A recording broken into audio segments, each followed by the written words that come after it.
Out front now, Chasten Buttigieg. He is the author of the memoir, I Have Something to Tell You, and also the husband of Transportation Secretary Pete Buttigieg. Chasten, thanks so much for coming on. It's nice to see you, even though it's through the camera this time. But, you know, Biden coming out with that statement supporting LGBTQ rights, and you've got the Justice Department, the Biden Justice Department, defending a law that allows, religious schools to discriminate against LGBTQ. How do you square that circle?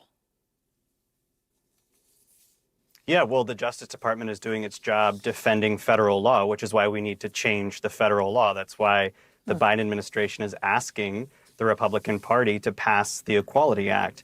We need to pass the Equality Act so that we don't have to keep having these debates whether or not people get to discriminate against LGBTQ Americans in the workplace or at home.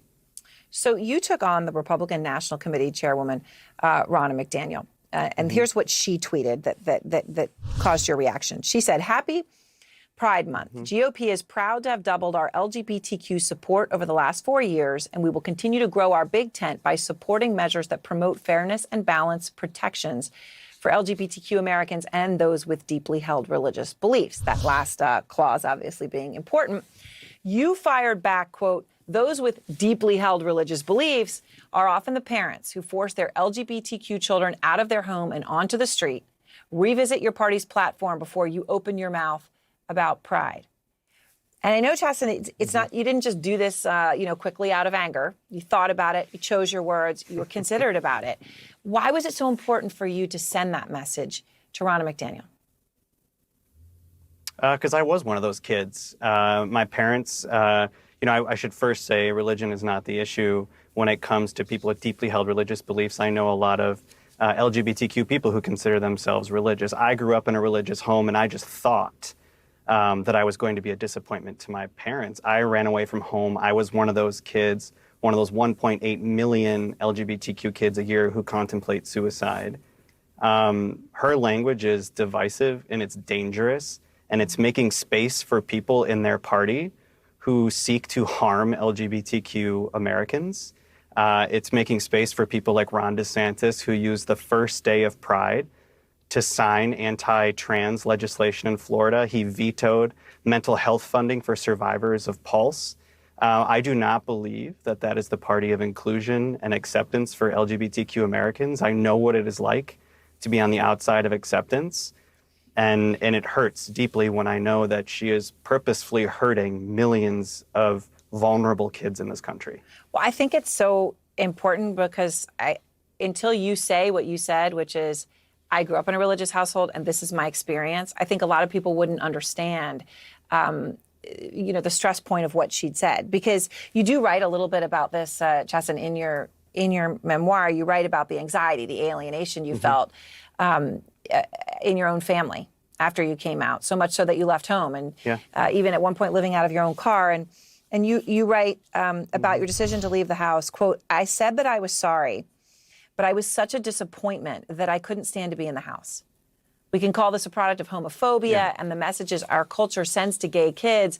I left because I was so embarrassed that I had to get away from them. I assumed that they were mad at me, that they wouldn't want to talk about it unless I somehow took it back." It's really hard to read that. I think your perspective makes such a difference. It's really hard to live it.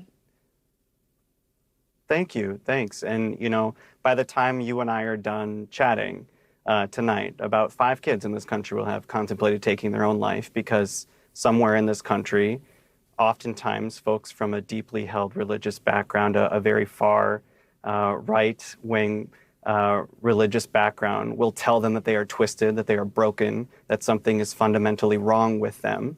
That's what I believed growing up. And that is why I believe we need to pass the Equality Act so that every vulnerable child in this country can look to Washington and know that they are safe, that they are supported, and that there is federal legislation that protects them at school, in the workplace. And even hate crime legislation is so important, especially for our trans community right now, especially for trans women of color.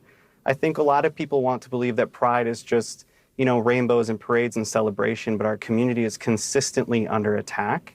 That's why we need the Equality Act, and that's why talking about this is so important.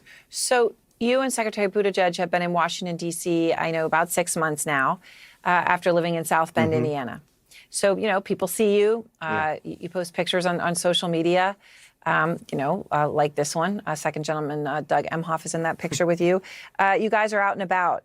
What has it been like adjusting to this new life, this very public life, and this responsibility that you've taken on in Washington? Yeah, I certainly never thought growing up that I would be in this position, but I love it. I love being here. I love being in D.C., being part of this new wave, this generation of hope coming to Washington, D.C. You can sort of feel it here in D.C., this sigh of relief that we have leadership back in Washington. We have people in the White House who actually care about LGBTQ Americans, and it also makes me really happy being out and proud with my husband, going out to dinner or getting a drink or just walking the dogs and showing people what love looks like and what this new generation of politics looks like. All right, well, Chasten, I really appreciate your time, and I thank you.